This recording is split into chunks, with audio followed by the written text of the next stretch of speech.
My name is Dr. Alan Peterson. Today's date is July 31st, 2013. Here today with us are Dr. Larry Bonchek, editor of the Journal of Lancaster General Health, the president of the Edward Hand Medical Heritage Foundation. Dr. Zivanis is also with us, and Mrs. Ulrika Goldstein is the managing editor of the Journal of Lancaster General.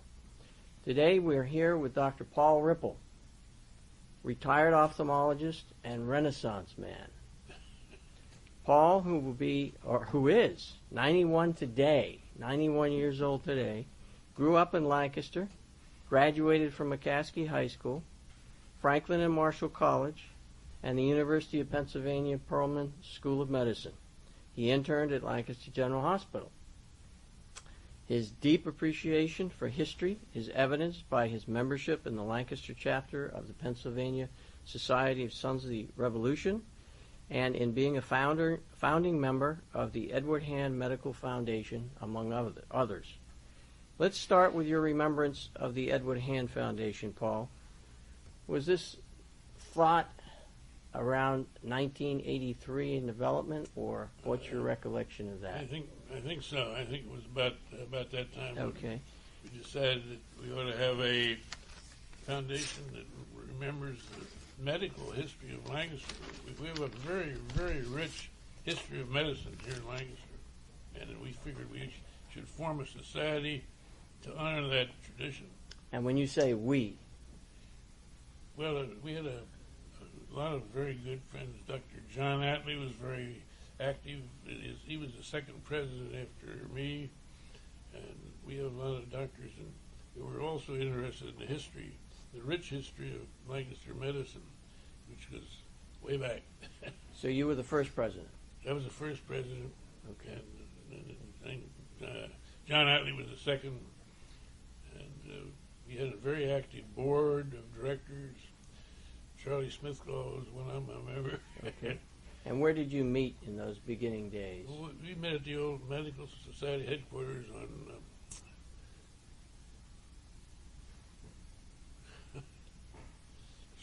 Walnut Street. Walnut Street? Okay. Yeah. Okay. Paul, who were the other members of the board at the time? Well, I said, didn't mention the doctor. You mentioned Dr. Atlee. Dr. Atlee, Smithcall.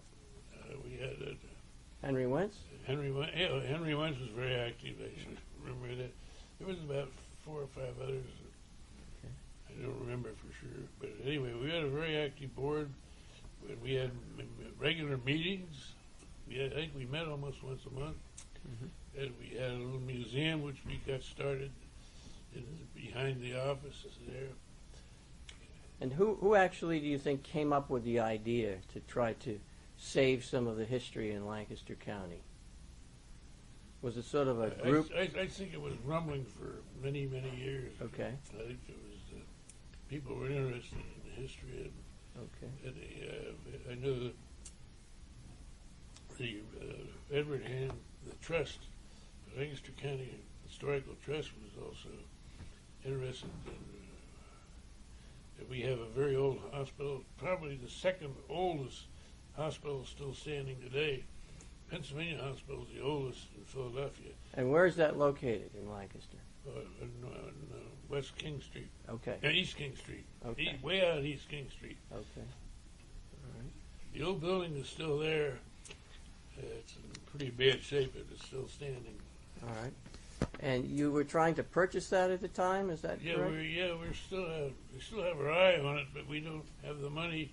It would take several $100,000 to get it up to prime shape where it could be used as a medical museum. We proposed, the AMA does not have an official museum.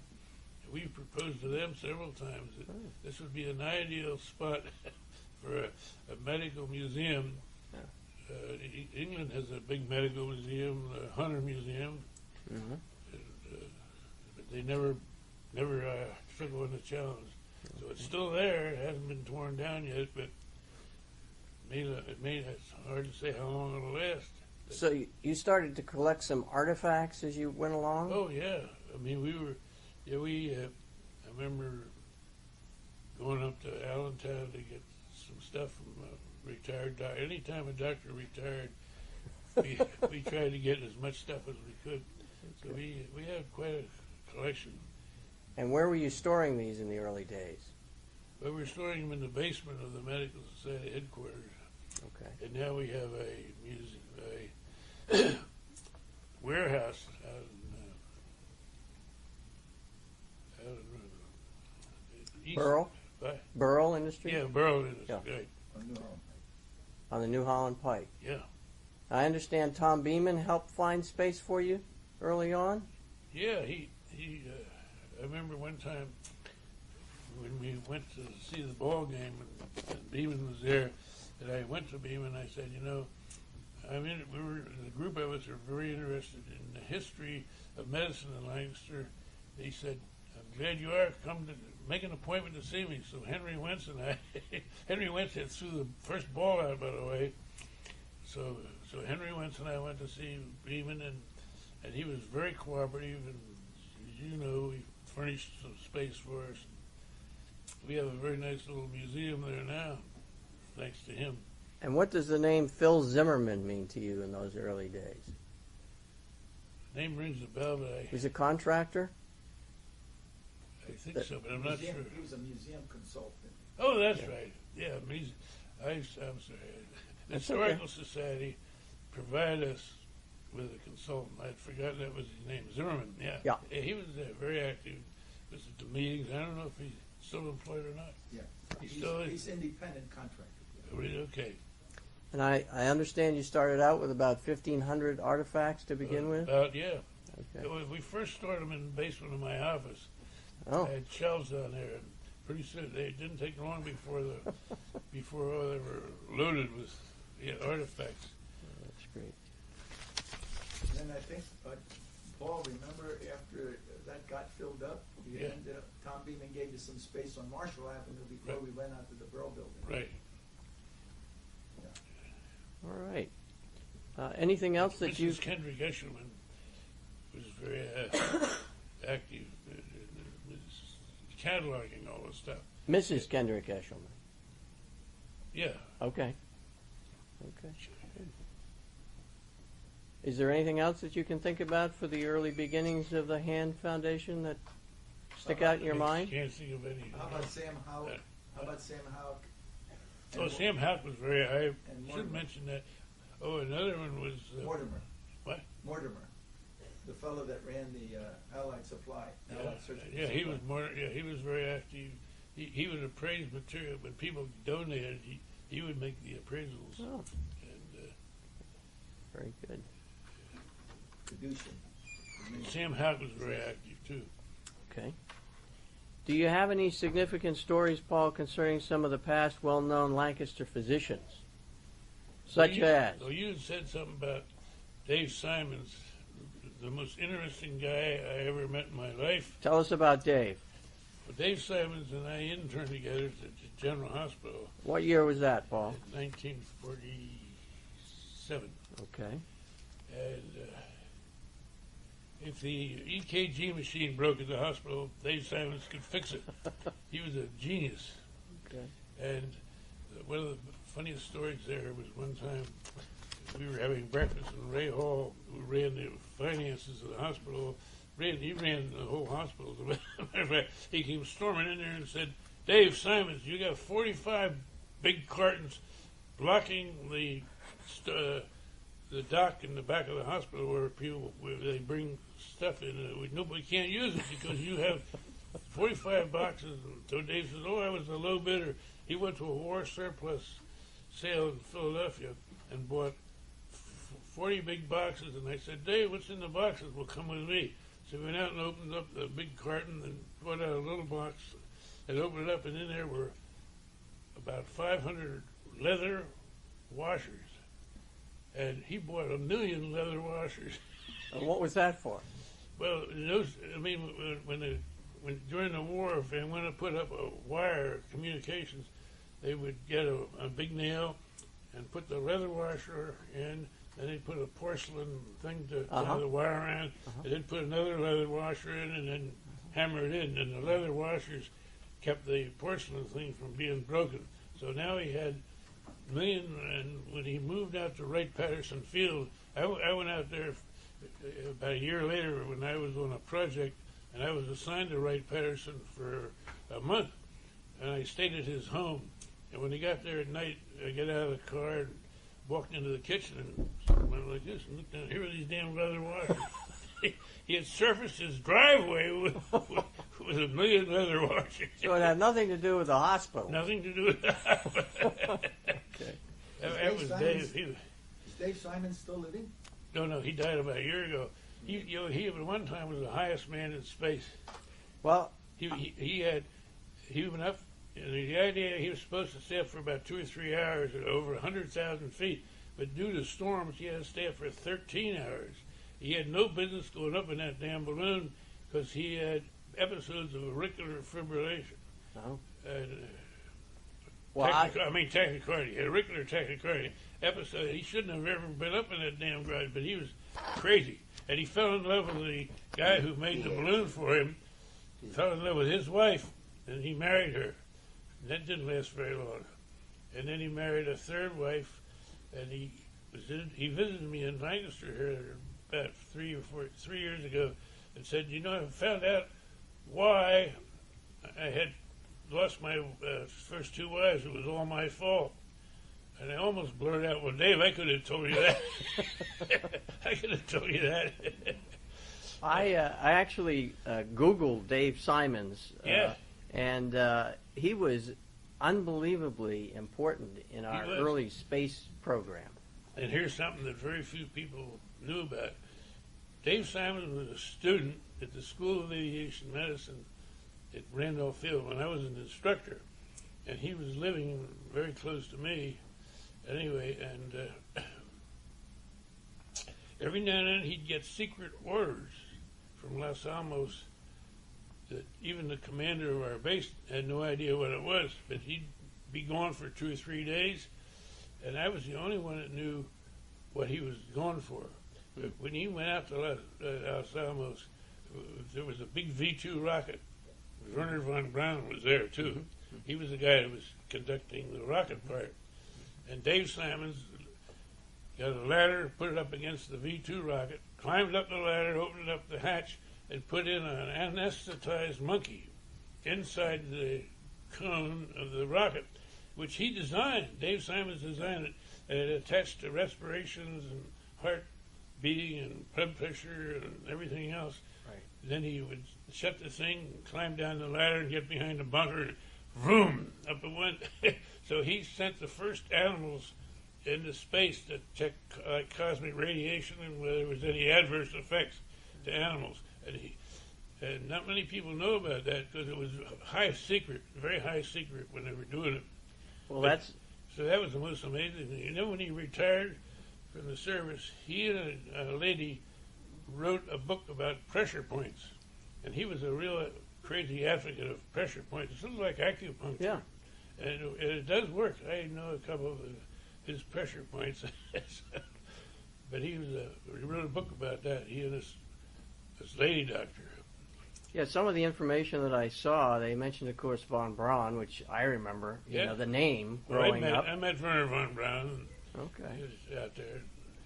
And supposedly, David designed the closed capsule for the Redstone rocket. Yeah. That was one of the Yeah, things. he was a genius. He really was. He was superb- crazy, but he was a genius. So, and he was an intern here? He was an intern. I interned with him. Right. He and I interned together. His father was a very famous family doctor in Marietta. And his father lived in that big mansion in Marietta. So he was from Lancaster. Oh, yeah, He he's was from raised Lancaster. in Lancaster. He had a couple other Dr. Simons.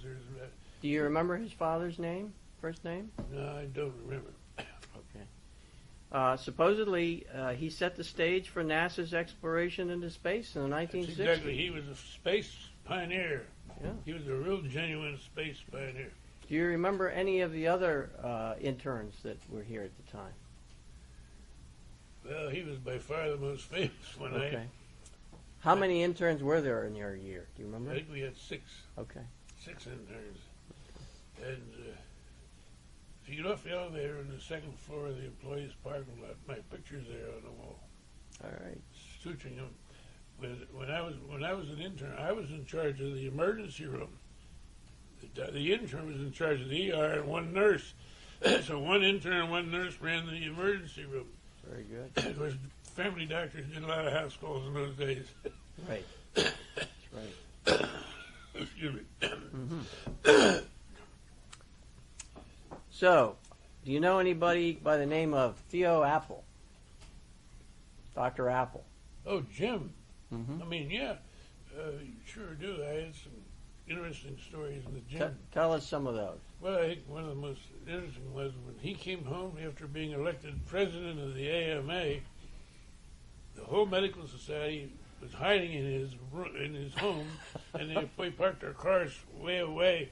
So I can still remember looking out the window and seeing Jim driving up, get out of the car, picks up his suitcases, and opens the door, and the whole medical society there for 2 hours, drinking and celebrating Jim Apple's Quite a celebration. Another story with Jim. One time Jim called me and said, I want you and the ambulance driver to come to this address. It was about midnight. So anyway, I woke up the ambulance driver. I said, we're supposed to come to this address. And it was down in the south section, in a pretty tough section of Lancaster. And Jim was on the sidewalk. He said, bring the stretcher upstairs. So we brought the stretcher upstairs, and here was a guy all dressed in his jacket and coat and tie, dead on the floor. and this girl was looking around the corner. It's pretty obvious. Didn't need an ambulance. Died in having sex. Oh. So now we carried him down the steps, put him in the elevator. The next morning on the front page, a prominent citizen pronounced dead in the emergency room at the General Hospital. And only his girlfriend, Jim Apple, and I, and the ambulance driver know this true story. Well, now the world knows. Jim says, this is a secret. You don't talk.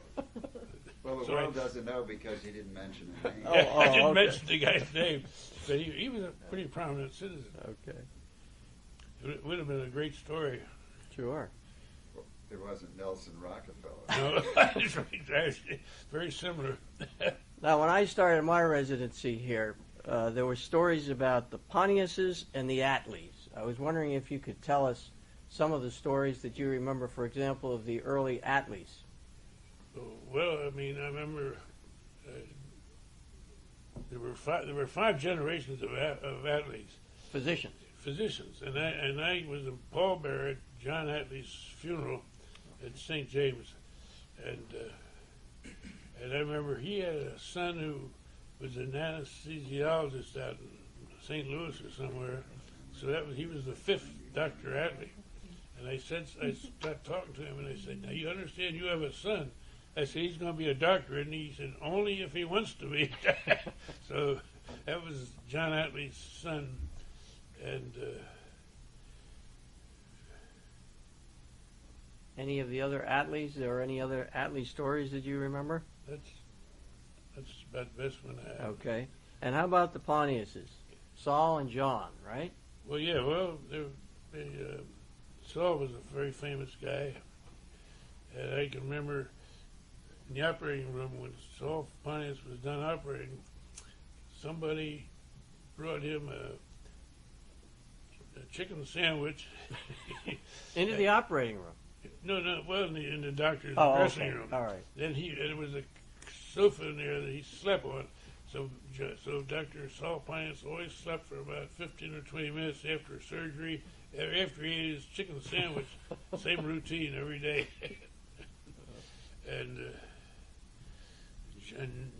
John Pontius was a very good friend of mine. We played golf together a lot. He had a nice place down on the bay. You did a lot of sailing with him? Yeah. Mm-hmm. No, not with him.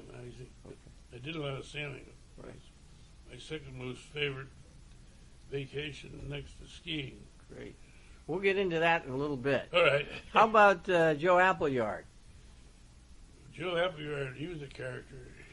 He was, and whatever Joe Appleyard said was was the law. I mean, he ran the staff, and I mentioned the guy's name who ran the finances of the hospital. Uh-huh. But anyway, Appleyard ran the staff of the hospital.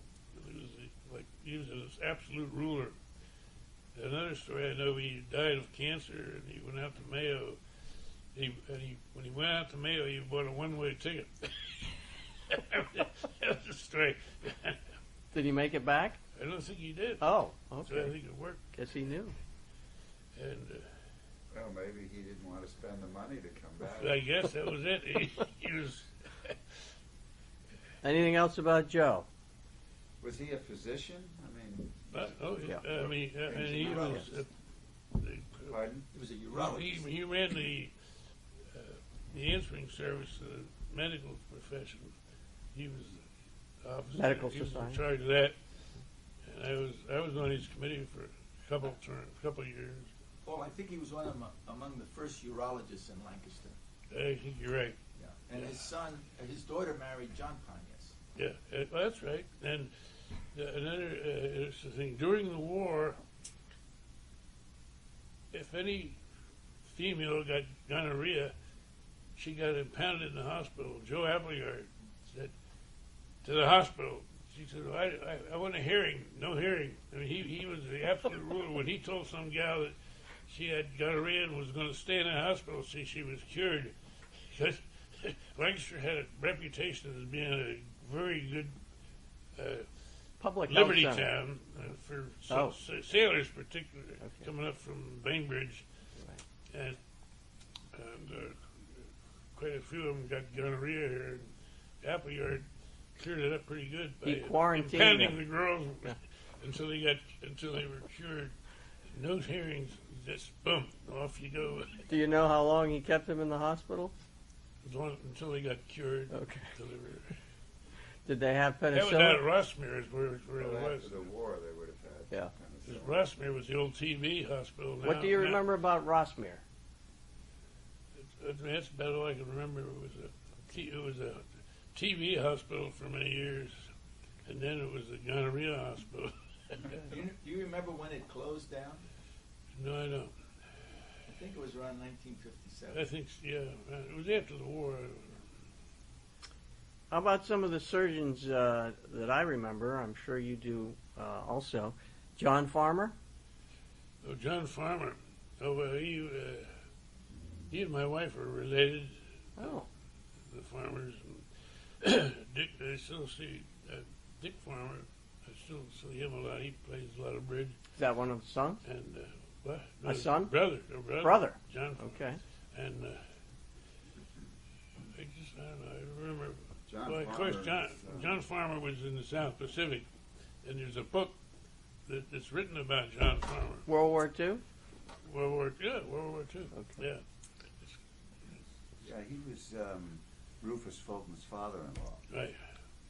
Judy Fulton is his daughter. That's correct. And I just remember one thing. Clarence Farmer was his father. And Clarence Farmer was a very famous doctor during the war. He did a lot of operations because there were a shortage of doctors during the war. Okay. And one time, John Farmer was helping his father. The two of them were operating together, Clarence and John. And all of a sudden, Clarence Farmer stepped back, put his head back, stretched. And John Farmer had a very short fuse. His father had a long fuse, but John had a very short fuse. So John hollered at him, "Father, watch what you're doing. You're not helping me." He said, "Son, I just have a little kink in my back." I just still remember Oh, that's great. that. Because Clarence Farmer was just the opposite. He had a very long fuse. But the book of Something of Valor is about that his son wrote about John Farmer and his service in the South Pacific. What was the name of it again? You said something of valor? You said? Yeah, Valor, yeah. Something of valor. Okay. Instead of something of value. Something Okay. of Valor. Something of Valor. Yeah. Okay. And he was in the South Pacific during the war. They was on two different islands, I think. Okay. Paul Davidson. Well, Paul Davidson was a pretty straight-laced guy. He was a very active teacher. I think he taught I remember him well. I think he taught more interns had something about surgery. He was a very wonderful guy. But there's nothing wrong, no character stories about him. Well, Straight-laced. when I came here, he was the last of that generation, Oh, yeah? still practicing. Good. Yeah, I I'll- operated on his brother. Yeah. I'll share one interesting story with Paul that I had when I was a resident here. Yeah. We were up in the OR, and he would allow the residents to close up the incisions Yeah. at the end. So I was closing it up, and he was trying to hold the tissues together Yeah, right. so that I could get a good stitch. Well, I was going along, and he and I were talking, and I got his finger with the needle. Oh, gee. And so, of course, he went back a little bit. I apologized profusely, and after that, he would call me Flashing Fingers Peterson. Okay. Well, the last operation I did was a muscle operation, and I stuck the nurse with a needle. Yeah, And of course, the first thing she thought about was AIDS. yeah. And I said, "This is a kid. He's only 7 years old." I said, "He don't have AIDS." But she was very upset. Charlie Bear, family physician in Quarryville. You Oh. remember Charlie? Oh yeah. Yeah. Any stories about Charlie at all? Can't think of any offhand. He probably sent you quite a few patients Oh, in yeah. the day, I would Yeah, think. he delivered a lot of babies. Yep. I think he probably delivered as many babies as any other doctor. And well, lots of times he wouldn't bother waking me up, but if there was a breach, he always woke me up and says, "Hey, Dr. Ribble, get up there. I got a breach for you." Was he one of the interns with you, or No, he was practicing. okay? Charlie, yeah. You were just on call in And the Charlie hospital. Bear was he was a groundhog too. Okay, I was a groundhog. you were. I am a groundhog. Okay, very good, very good. The Espen Shades, senior and junior. The Espen Shades were family doctor, our doctors for 2 generations. I remember Howard was a very good friend of my father, and they were very, very, very good friends. They went on vacations together, and then John he lives in Florida now. I introduced him to his wife one time. We were skiing over in Europe.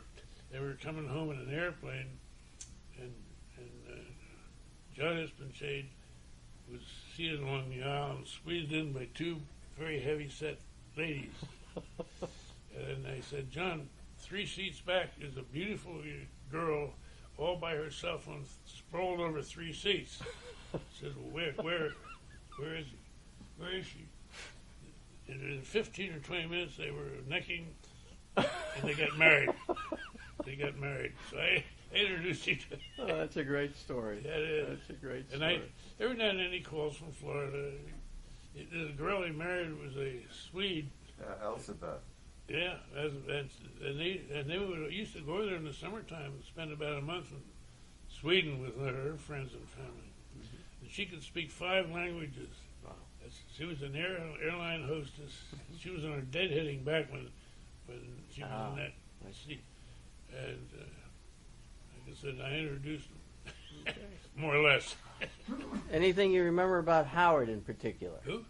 Espenshade, Howard.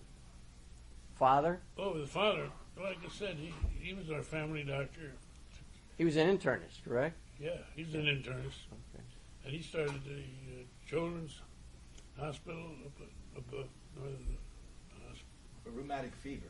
Yeah, That was the rheumatic fever hospital. that's right. Right next door to our hospital. Okay. And Howard was the first cardiologist. He was an internist. That's but true. He then devoted most of the rest of Yeah, his right. professional life to Right. cardiology. And wasn't John in charge of the educational program? Yes. Yes, he was, yeah. For a while. He became John Espenshade, his son, became the director of medical education in Right. 1968, and served in that capacity for almost 20 years. Yeah.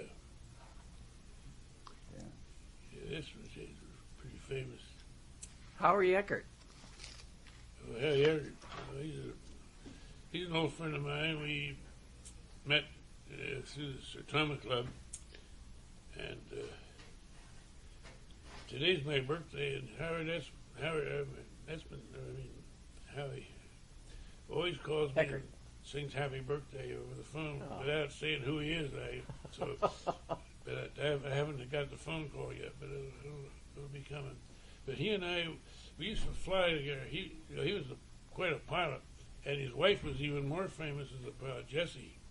Jessie Eckert taught student pilots during the war because F&M had a program for pre-flight, and those guys would go out and take lessons in flight from Jessie Eckert, because Jessie Eckert's father is probably the most famous early pilot of Lancaster. Hmm.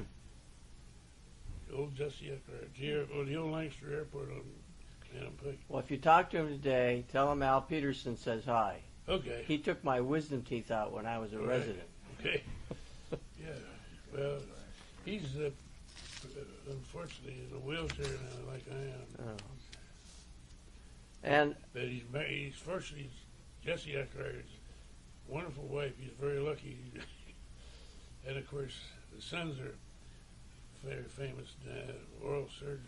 I mean, Michael Eckert just pulled my teeth out about a month ago, and the other son runs a investment business outside of Philadelphia. So both of the sons are doing very well. and another name you know very well, Dr. Henry Wentz. Oh, Henry. Well, Henry is the reason I interned at the General Hospital. That's what he told me. Yeah, but I was debating whether to intern at the University Hospital in Philadelphia, and Henry says, if you're going to practice in Lancaster, you better intern in Lancaster. You got to get a head start. So he talked me into being an intern here at the General Hospital, which was a great experience. I think I learned more from the nurses here at the General when I was an intern. I mean, when I get an admission, like a woman's medical ward, I go to the first, ask the nurse, now what's this patient having, what should I do? And they taught me more practical medicine than the doctors. I understand that Henry's parents and your parents were friends? Oh yeah, the Wentzes were very good friends. Well, I can remember when the Wentzes decided to go down to Ocean City for a month in July, my parents did too. And I remember going with Henry Wentz to the beach, and he's 1 year older than I was, and we always played his games. So whenever we went to the beach to play games and stuff, go swimming, then they decided to go to Mount Gretna 1 year, so we went to Mount Gretna for 1 year. So our parents did everything that the Wentzes did. So Henry and I are very good friends from way back. The first time I was allowed to have the family car to take a date after Wentz's home.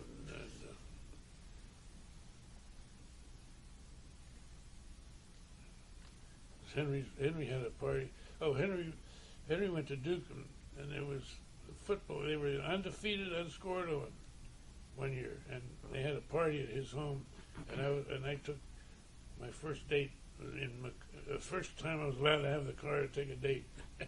A memorable occasion. Yeah. You did a lot of fishing down at the bay with him, I understand. Yeah, we used to go out. It was interesting. We'd go out on Bowers' Beach, and we'd get way out. And we get way out there beyond most of the other fishing boats, and the captain put up a little flag. Well, that flag was a note to the rum runners who was doing prohibition. And this rum runner would pull up alongside our fishing boat. The guy said, how many cases do you want? So both Henry Wentz's father and my father both bought a couple cases of panther piss. That's the only thing that was on the bottle, was a big black panther pissing into a bottle. And everybody thought, isn't it wonderful, these fathers taking their sons fishing? We were an excuse to go down and get a couple cases of whiskey. That's great. That's great. True story. Henry tells me that one of those occasions, you apparently wore him out so much that he actually slept through the fishing part of the day. Oh, really? I don't. I don't remember. Yeah. I don't remember that. But like I said, when we both had younger brothers who were a pain in the neck most of the time. He remembers one of the things that really struck him about you were the portrayals that you've done in Lancaster history, Lancaster County. I did James Buchanan at his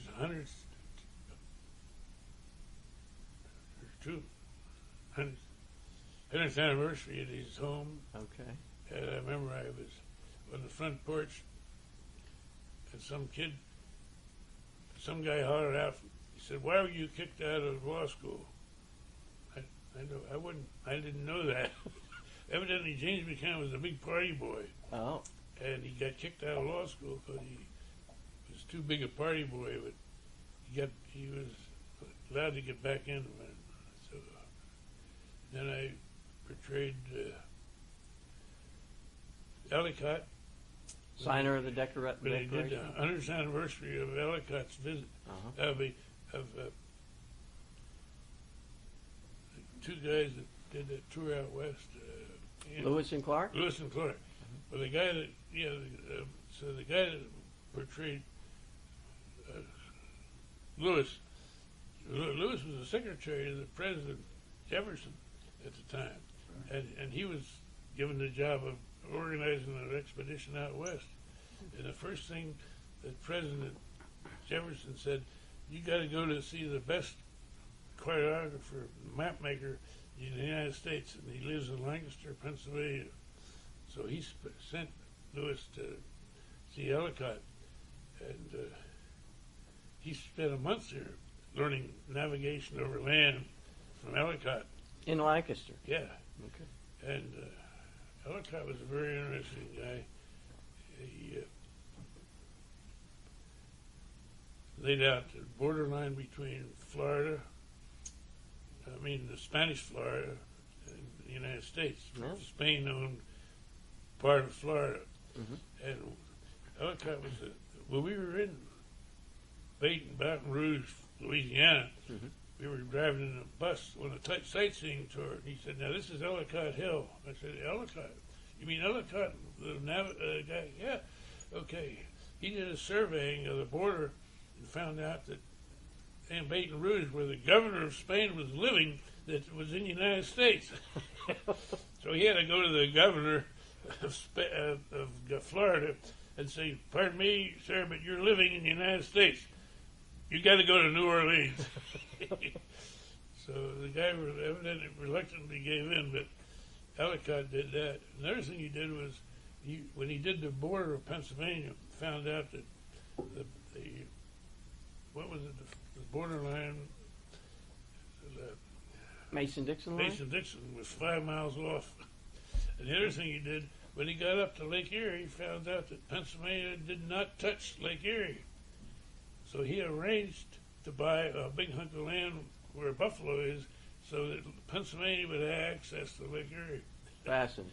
That was Ellicott. Now, you said he surveyed Florida, but then you said Baton Rouge. So did you mean Louisiana Yeah, Louisiana. that he surveyed? And Not Florida. he almost died of malaria, I know, when he was down there. So So how did you get into these portrayal characters? I was a Did you character. I don't know. Did you just raise your hand and say, "I'd like to do this," or did somebody say, "I think you're the man for the job"? I'm not exactly sure. But Okay. Very good. When they decided to, with Goldie Hoffman and Mayor Monahan tore down half of Lancaster, the second block on North Queen Street. Nobody complained about tearing down the old YMCA or the Grand Theater or the Colonial Theater. All historical buildings. But when he decided to tear down the Ellicott House, a bunch of us said, "No way. You're not going to." It was a 10-year battle, but we won. We saved That's great. the Ellicott house. It's still there, and the garage has a big hunk taken out of it. The parking garage. I drive by it all the time. But that was a battle. It lasted 10 years, and it was nip and tuck. Isn't that where the historical? Yeah, that's right. Yeah, the Historic Preservation Trust. I was the second president of the Historic Preservation Trust That's in the Ellicott house. in the Ellicott House, Can right? you tell us more about that experience? Your involvement with the Historical Preservation Trust? Well, like I said, it was trying to think of the guy who, the first president. I can't think of his name now, but he, very good friend of mine, needless to say it. And I was second president.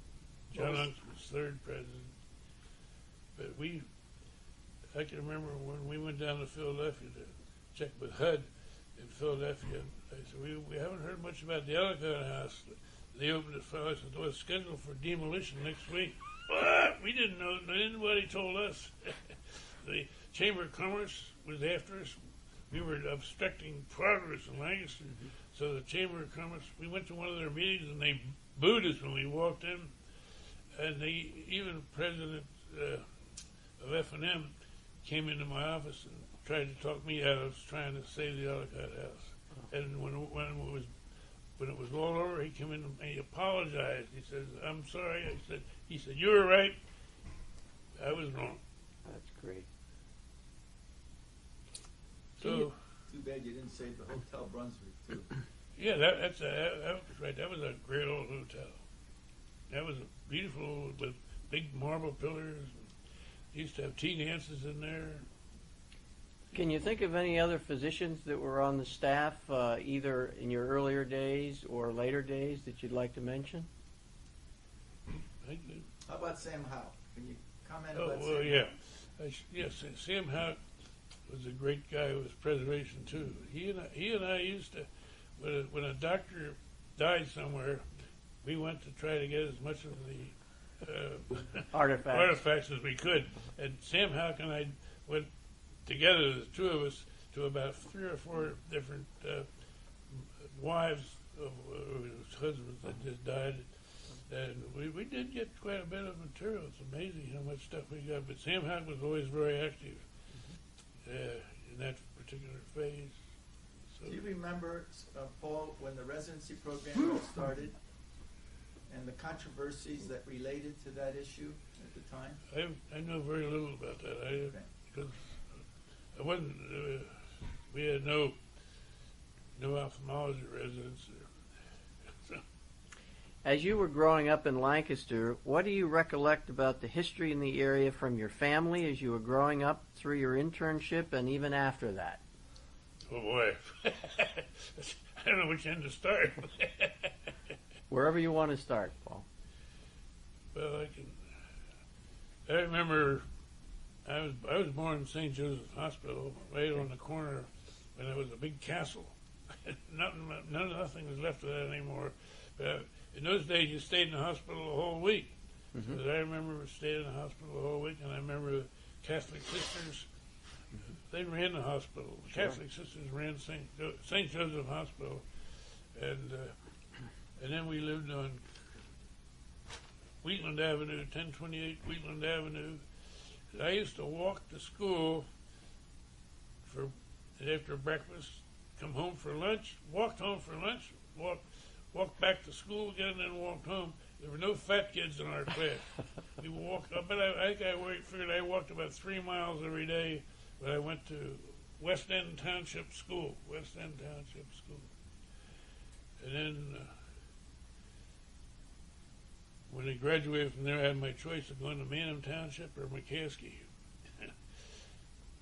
But before I went to McCaskey, I spent 6 months in the Old Boys High School. So we were the last guys to go to Old Boys High School.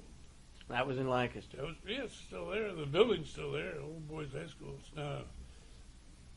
And then What street is that located on, do you know? it's on Orange, West Queen. Okay. I mean West King. Okay. And it's still there. And then the girls they had their own high school 1 block away, Stevens, and so the girls went to one school, we went to another school, and then when we went into McCaskey in January of '38, our High Y Club carried library books from the old boys' high school and Stevens Trade in the new high school. Remember, we had these army trucks, and we would carry these boxes. We'd carry the books in cardboard boxes, and then we'd sit in the back of the truck and freeze when it was January. And then we had to carry the books up the steps in the library, and McCaskey was on the second floor. It took about a week to transfer all the books from Stevens High and from the old boys' high school. But it was free labor. Free labor, yeah, free labor to the High Y Club. So the girl reserves had an organization in high school, and we had the High Y clubs. We'd have roller skating parties. How did you get involved with F&M? Well, I said, I want to go to Dartmouth.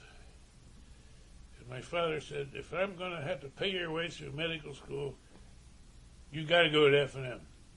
So I remember he gave me a check for $350, and I rode over on my bicycle to Dean Baumberger's home, and I said, I want to be enrolled at F&M in pre-med. Here's the check. You're in. I drove back on my bicycle. That's great. What do you remember about the time that you spent at F&M?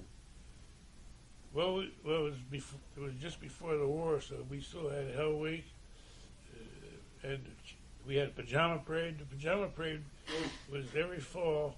All the freshmen had to wear pajamas, and then go through a panel brigade, and then walk downtown in a parade to a movie theater, and these girls would line the sidewalk to get kissed. So it was as freshmen, we had to kiss all the girls going down the street, and the girls were all lined up. A tough job. A tough I job. got herpes. You got herpes? Yeah. Oh, wow. Oh. Some other memories about F&M. Well, like I said, we had Hell Week because there was still, it was just before the war. It was and I feel sorry for. Oh, the other thing, at a football game, all the freshmen had to sit at F&M in one section, compulsory attendance, and then they would take our shoes off and take them down in a carriage to the other side down below the goalpost. And we were lined up at this goalpost, and they blew a whistle, and we had to run down across the field and find our shoes. And then we had something called row bottom, where we would build bonfires in the street. And all that stuff's gone now. Right. The kids today are missing out on. I understand you managed the football team? Yeah, I got a letter. I was a water boy at the Dartmouth game when F&M beat Dartmouth. I was the water boy at that game, and I'm one of the few people who know how F&M won that game. Dartmouth didn't have their quarterback in uniform. They didn't want to let him get hurt playing with his dumb little school from Pennsylvania. But at halftime, F&M was 2 touchdowns ahead. So in the second half, it was a different ball game, and Dartmouth was marching down the field. It was pretty obvious that F&M's football team, which was most of the guys played offense and defense, they were literally getting worn out, and with about 2 or 3 minutes to go, and Dartmouth was obviously going to win the game. And all of a sudden, Dick Vaughn was a friend of mine on the football team, laying on the field, and I'm sure everybody in that crowd knew damn well that he was faking an injury so he could get some time out for. And when I went up with my bucket of water to his water boy, he winked at me. So I knew for a fact that he was faking an injury to get a timeout. Did it help them win or not? Yeah. Oh. Well, yeah, that's how we won. All right. That's how we won. That's great. We hung on there just long enough to win. That's great. Do you remember any of your old professors at FNM? Oh, yeah. It was, yeah, I remember quite a few F&M professors. Anybody stand out? Well, about our biology teacher, Foster, always chewed a cigar the whole time he was teaching class. He'd have a cigar. It was never lit, the damn thing, but he was chewing on it all the time. Chemistry professor,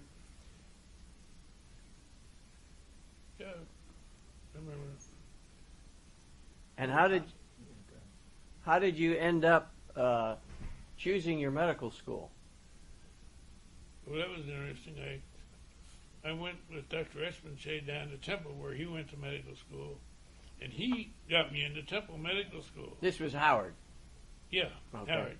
Okay. And then I thought, I think I'll give a go at University of Pennsylvania. So I went down to the University of Pennsylvania Medical School, and Dr. Should remember the dean of the medical school was a very austere guy. Pepper. He was Dr. Pepper. They said the best way to get into medical practice in Philadelphia is to get into or out of the pelvis of a pepper. and so I'm down there, and Dr. Pepper is a very austere guy, and looking at me, and I said, and he said, I got a letter here from F&M saying you're a good student. He said, that's good enough for me. What do you want to talk about? Wow. Just like that. A letter from F&M Wow. got you right into University of Pennsylvania. There were 3 of us that went there, and about 10 went to Jefferson. Great. How did you get interested in ophthalmology? I think I was interested in ophthalmology way back, and then when I was an intern here, I used to help Dr. Fulton do cataracts and stuff. Fulton? Yeah, Harry Fulton. He was the oldest ophthalmologist in the country at one time, and he got his 100th certificate from the Medical Society, which I helped to present to him. And Harry Fulton used to smoke cigarettes all day long. And we went out, when he was 100 years old, he was chewing tobacco, and I said, Harry, how come you're not smoking anymore? He said, I can't hold the cigarettes. So he's chewing tobacco. And he lived to be 102. Oh, wow. And I used to help him with a lot of his surgery, and I can remember they'd bring the patient in their bed. They wouldn't lift them up and back because it was considered a little too fragile. So they always operated in the bed.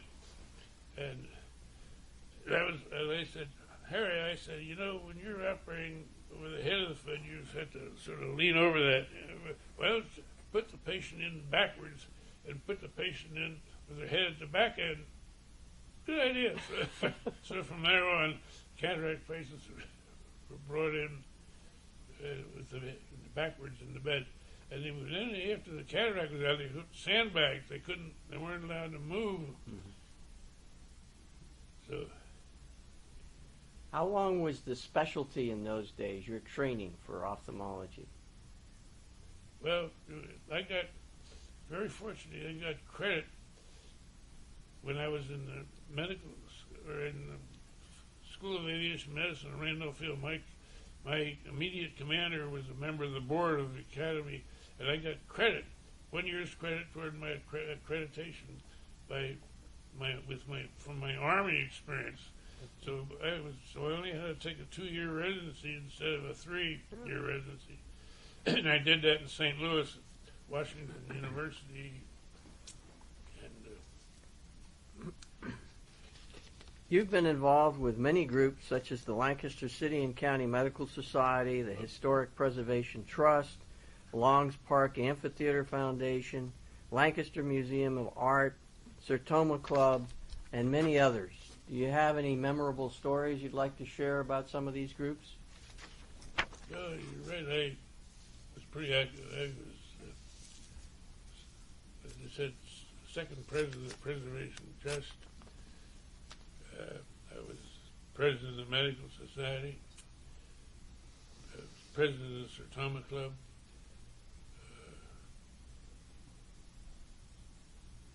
Anything stand out among them at all? I just like being involved, I guess, in activities. I was on the original board of the Art Museum, Lancaster County. We met at F&M for 10 years on the top floor of Diagnosium. And I was vice president. It was time for me to be president. I turned it over to Woolworth, Mrs. Woolworth. It was the best thing I ever did for the Arts Association. Was turn the not accept being president. I was too busy to really be a good president, and so everybody accepted that. You've been an artist. I still see your caricatures of the specialists in the LGH staff lounge, for example. Right, yeah. I just gave those to the Medical Society Journal. I said, if you're looking for stuff to put in the journal, I gave them all the caricatures, so you may start seeing them again. You've skied and traveled all over the world. Yeah, I did. I traveled everywhere except Australia. Never got to Australia. We mentioned you managing the F&M football team. Yeah. You've been I got a letter for that. Okay. Manager. How long did you manage them? I was there only 3 years. Because of the war, we got no summer vacation, and the same thing in medical school. So I graduated from college and medical school each in 3 years instead of 4. But then we had to pay it back in the service, and I was very lucky to get a good position at Randolph Field in the School of Aviation Medicine. That's where Dave Simons was a student there, and I was the instructor, and he was a student at Randolph Field School of Aviation Medicine. You sort of followed each other a bit then. So we did, yeah. And then I had a project where I stayed with him in Wright-Patterson Field when he was running that big centrifuge. I would be neglectful if I didn't mention that you've been happily married for over 65 years. Right. With 3 children. Right. 6 grandchildren. Yeah. 6 great-grandchildren. Right. And again, you spent decades practicing ophthalmology. We didn't really touch much on that today because Dr. John Bowman and you have a nice article in the Edward Hand Foundation archive. So it's pretty much in there. Is there anything you want to mention about your ophthalmology practice or your ophthalmology days? Not particularly. I mean, How long did you practice in Lancaster? About 50 years. Did you practice anywhere else? No. I mean, as soon as I left my training in St. Louis at Washington University, I figured, every time we had a vacation, we had to go to Lancaster because that's where our families were. So I said, why don't we live in Lancaster, and then when we get a vacation, we can go somewhere else. That was the main reason, and it worked. So now we're living in Lancaster, and if now when we take a vacation, we can go someplace else. Did anyone else join your practice? Oh yeah, Dr. Howe. When I went to Africa for a month on a hunting safari, and 1 week before the hunting safari, I did surgery at the Mennonite Hospital in Sherati, where Dr. Hausman was the head doctor. And I took a set of instruments from the, I forget who donated them, but I took those over there, and the 2 of us did about 50 cataracts in 1 week. And I taught him how to do them. And he did about 100 cataracts in Africa before he went to Wills Hospital, where he did more cataracts than his instructors. So Dr. Hausman, and he was also a pilot. Hal Hausman was a pilot, and I remember one time when he said, "You want to see the Lititz fireworks?" I said, "Okay." He says, "Okay, I'll see you at the airport." The airport. Next thing I knew, we were flying over the fireworks, the Lititz fireworks, looking down, and there was two other airplanes doing the same thing. And he said, "I'll watch the airplanes. You watch the fireworks." That was Harold Hausman. And then after he took his eye training, he went to Africa again and did some work. So he was a real missionary doctor. Donated lots of time to the hospital. And then I sold my practice to Dr. Irene Corallo, Dr. Corallo. And now the office is now for sale, or for rent. For sale, I think now. It's a good location, but Right. it's pretty. I thought the hospital would buy it, because they bought other properties across from the hospital. Is there anything else you'd like to share with us, Paul, in the next few minutes? Well, I think we covered. I can't think of anything we missed. It took you 91 years to get this far, Paul. Will you comment about Ian Hodge and Ward O'Donnell back in those days? Ian Hodge. Oh, Ian Hodge. Well, he was a great golfer, and I remember he had a home and he had a driving range in his basement. It wasn't a range, but it was a setup with you could put on the screen pictures of very famous golf holes, and then you'd have a different picture and drive golf balls into a target, roll out. So, and then he used one of my caricatures on the front page. He was president of the Urological Association, and he used my caricature of the urologist on the front page of the Journal Great. of That's Urology. That's great. How about Dr. Ward O'Donnell, pathologist? Oh yeah, well he and I were members of the Tuckwater Club for many years together, and so he was a good party guy. Is there any Yeah, group? we used to entertain the interns. Ward O'Donnell and I would entertain the interns at the I think at the Hamilton Club. So. Is there any group that you haven't been a member of, Paul? Well, I was church council for a Sunday school teacher. How about Mortimer Kadushian? Can you comment about him? Mortimer Kadushian. He was very much involved in those early days with the Yes, he Edward was. Lane Medical Heritage Fund. Yeah, he did. He did some of the appraisals and Of the artifacts? the artifacts. Yeah. I would particularly like to hear about your relatives in the Revolutionary War. Do you know of any involvement of them with Edward Hand, for example? No. He was my association is with a silversmith from Switzerland who was a colonel in the Revolutionary War. And he was a silversmith. I had some of his silver. Wow. And Espenshade had some of his silver. Wow. But as far as you know, there was no connection between Edward And Hand. then he his first wife died, and he married a Bauman, and the Baumans my lineage. I can trace it right back to him. That's terrible. I can't think of his name now. Any relation to John Bauman, the ophthalmologist? I don't think so. Okay. And